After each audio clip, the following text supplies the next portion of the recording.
welcome to today's broadcast here in the Section 2 Sports Studio. This is the maiden voyage of this new podcast, the first of a trio of shows that we'll put together as we close the Section 2 high school season with a look ahead until late summer when the 2026-27 Scholastic sports season commences. By way of introduction, my name is Sean Martin. I've been a freelance sports writer for the Albany Times-Union since 2007. Regularly cover high school football, cross country, basketball, hockey, track and field, lacrosse, softball, flag football, and some baseball, among other sports. In addition to Division I college hockey, the RPI Union since 2010. And I've authored a pair of books in the past, Yearly and Manila Letters and Daddy, and The Three Bulls, both available on Amazon. Podcasting, I've been doing this 6 or 7 years since beginning with the M&M Across the Board podcast with Ashley Miller before launching a solo venture called Huxley's Pit. And I've moved on to my current show, Fantasy Baseball Now. Episode 90 is this week through the Ball9.com podcast network.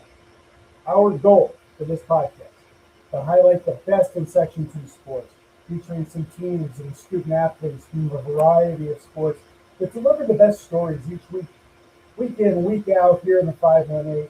And get more of a spotlight that can be done in 600-word newspaper articles, which is usually my limit, though I do go over. Sorry for the editors if it's too new. But there's so many great stories that we just don't have space in the paper to tell, hence this one. With that, let's get right to it this week. I want to welcome in the head coach of the Shaker Flag football team, Leigh Stevens. Senior quarterback Eleanor Keough as the Blue Bison are fresh off an appearance at the Class A New York State Championship game. Ladies, welcome. Hi, thank you for having us. Yeah, thank you very much for having us. We appreciate it. Yeah, I wanted to get your thoughts. Season's over. I know it didn't end the way you wanted it to, but Coach, let's start with you. I mean, what are your thoughts now compared to where you were maybe in February as getting ready for the season to get started? Well, it's been quite a journey for sure. From we turn back time and we go all the way back to the beginning, to see kind of where our progression, where we've taken this program from only 3 years ago. We had a group of girls that came in, were relatively unexperienced in the game of football, to now being able to compete amongst the best of all of New York State. So I think the transition and the amount of time that it's taken for us to get to that point is pretty extraordinary. And a lot of that credit goes to the girls for all their hard work over these last 3 years. Yeah, in the 3 years, it's a new sport. It's growing in popularity. Eleanor, you've been part of this run for 3 years.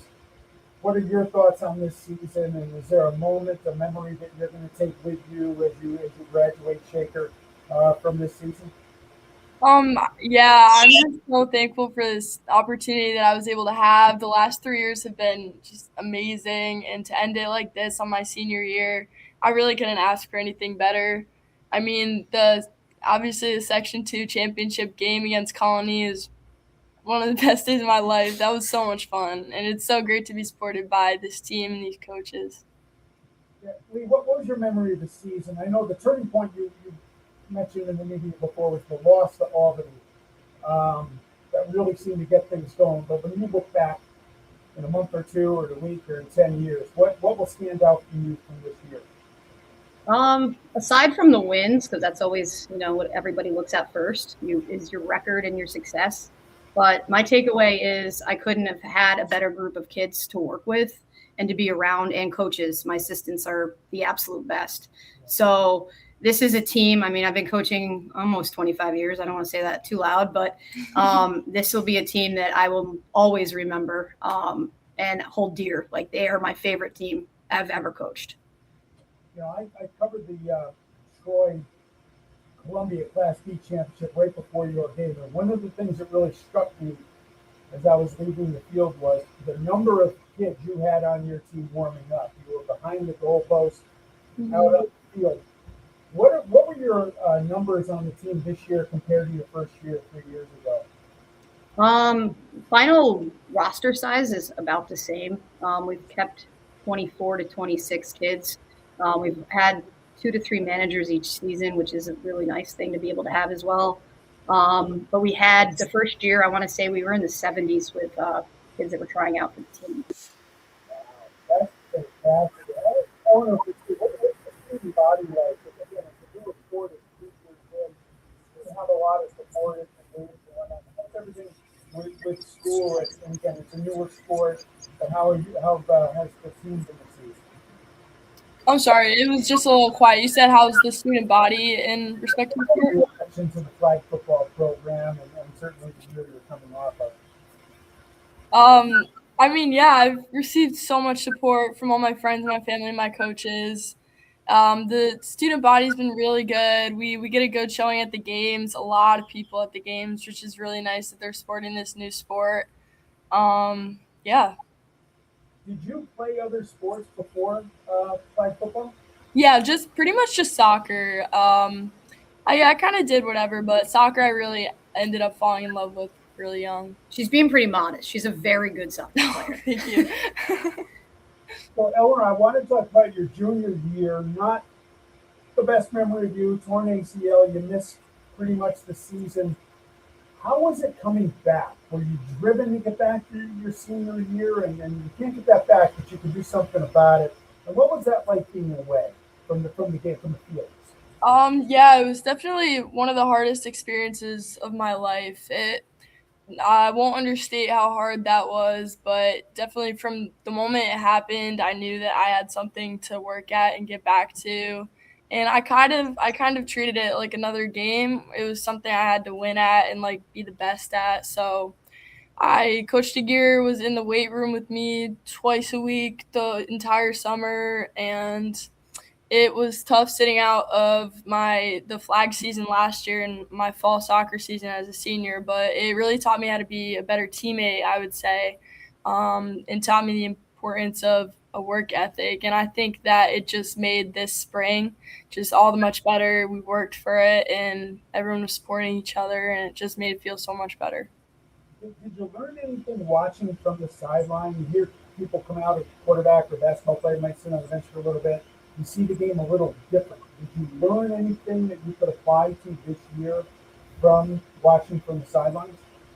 Yeah, it definitely gave me a new perspective. I would say for sure. Caroline Maroli was forced to step up in my place last year at quarterback, which she did amazing for it being her first year. But yeah, besides it teaching me how to support everyone, it kind of like showed me that at the end of the day, like it is just a game. That the important part is to have fun and really just to enjoy every minute on the field that you get.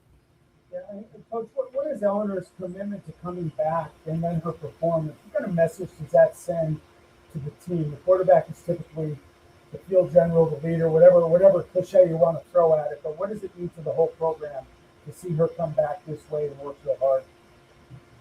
Her work ethic and drive is second to none. She's one of the biggest competitors I've ever been around, in the best way possible. She's a leader that doesn't need to be super vocal. She leads by her actions and how she handles herself day to day, and just what she does, and she basically is, in my opinion, she was the leader, one of our leaders of our team, and she didn't have to be like a rah rah person. She was business, you know what I'm saying, in the best way though, still having fun, but making sure that everybody knew that were aligned with our goals and we were there to achieve what we could achieve, and we were not going to stop short of that. So State semifinal, you were she trailing. raises everybody else around her is the best way I can put it. State semifinal, you're trailing in the second half. Was there any concern? You know, Eleanor had the ball and she got you down the field, and that smile tells it all, Coach. How are you feeling with her, knowing she was running the offense? I know when we can put the ball into her hands, good things usually happen. So no, I mean, we're down, so obviously, like, I'm a little bit nervous, but I knew, like, you never count us out because we're never going to stop until the last second. Like, this team will never quits. So I knew we had it in us to make some big plays, and that's exactly what these girls did. So. How about the accolades? You win the Sports Illustrated High School Girls Athlete of the Week for May 25th. How does that feel getting noticed? Again, it's a newer sport. We're just a few years in, but it's growing in popularity, and then you go ahead and get that nomination and win it. I mean, how's that make you feel? Yeah, that was such an incredible thing. I'm so grateful to everybody who was a part of that. It was really amazing in the middle of the season. Um, I think it's just a tribute to the sport growing and how important it's going to be for girls across the United States, and I attribute to how it's going to make them better athletes and better people. Coach, you think that the 16 teams in Section 2 now, do you see this continuing to grow? Are there any chatter of more schools picking up programs and getting involved? Yeah, from the year that we started the inaugural season, we had, I think there was 11 or 12. Last year it grew to 18. This year's 23. And I know already I've had some schools reach out and say that they're going to be interested in jumping on board. So yeah, I don't believe it's going to go in the other direction. I'm hopeful that we'll continue having more schools join. We're going to definitely have a Mod 9 team next year throughout the Suburban Council. And then I'm hoping within a couple of years we'll add JV. So that's my goal, is to have all of the levels that everybody else has.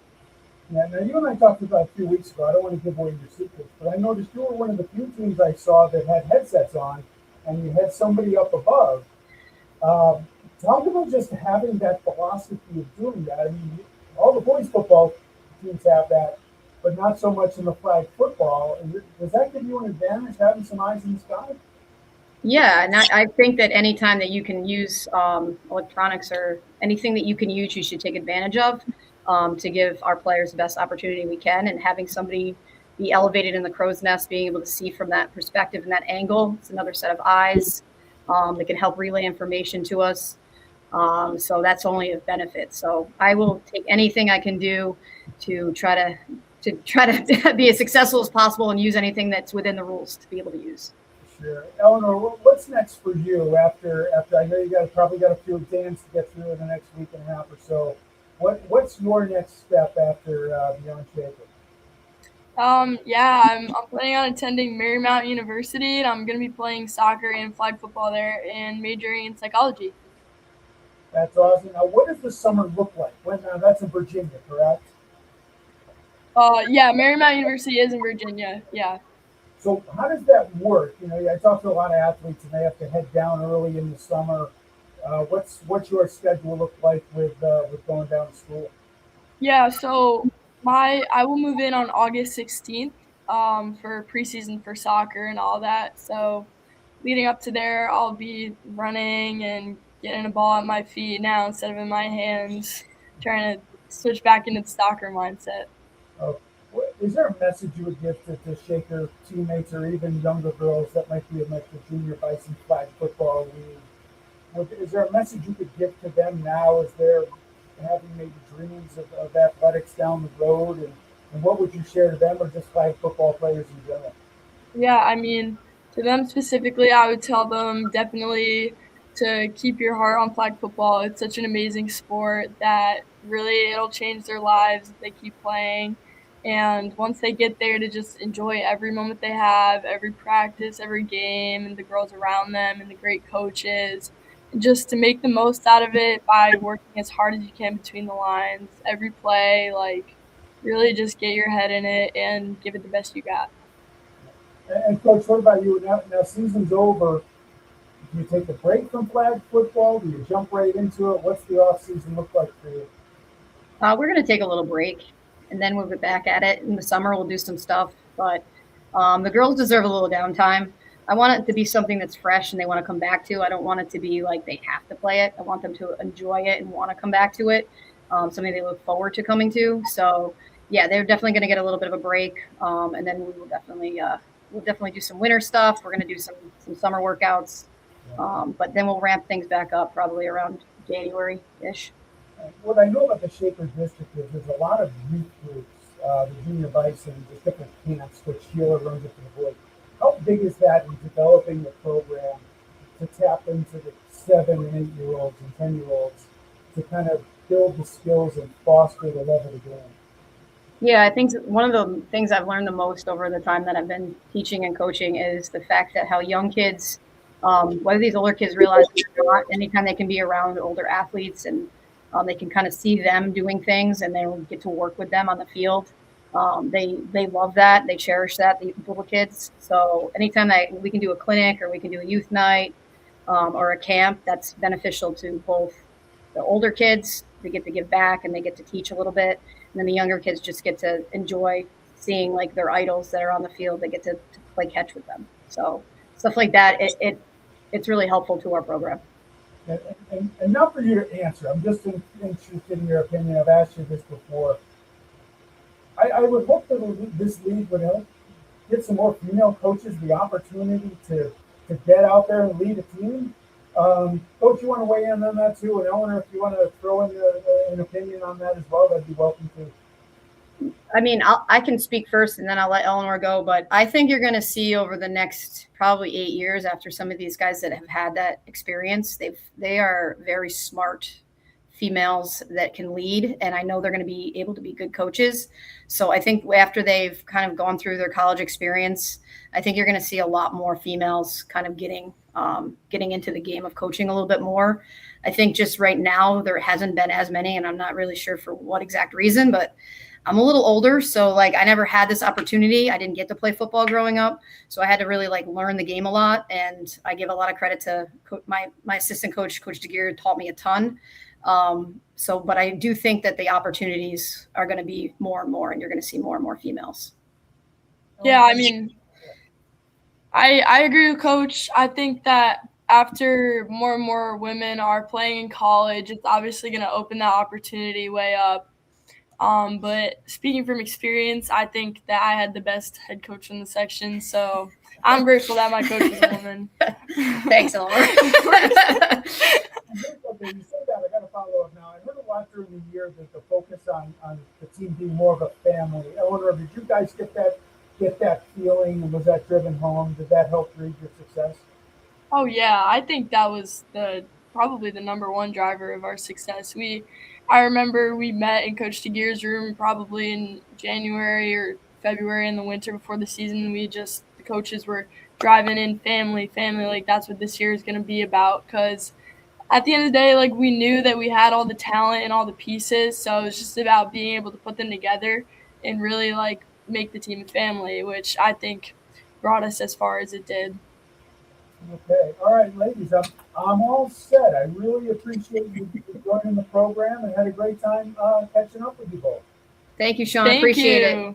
All right. Well, good luck. And Eleanor, go kill it down in Virginia. And psychology, I'll give you credit. Yes, sir. Harder than the mass communications that I was part of for up in Plattsburgh. So, but great. Hey, have a great summer, and congrats to both of you on a great season and the whole team.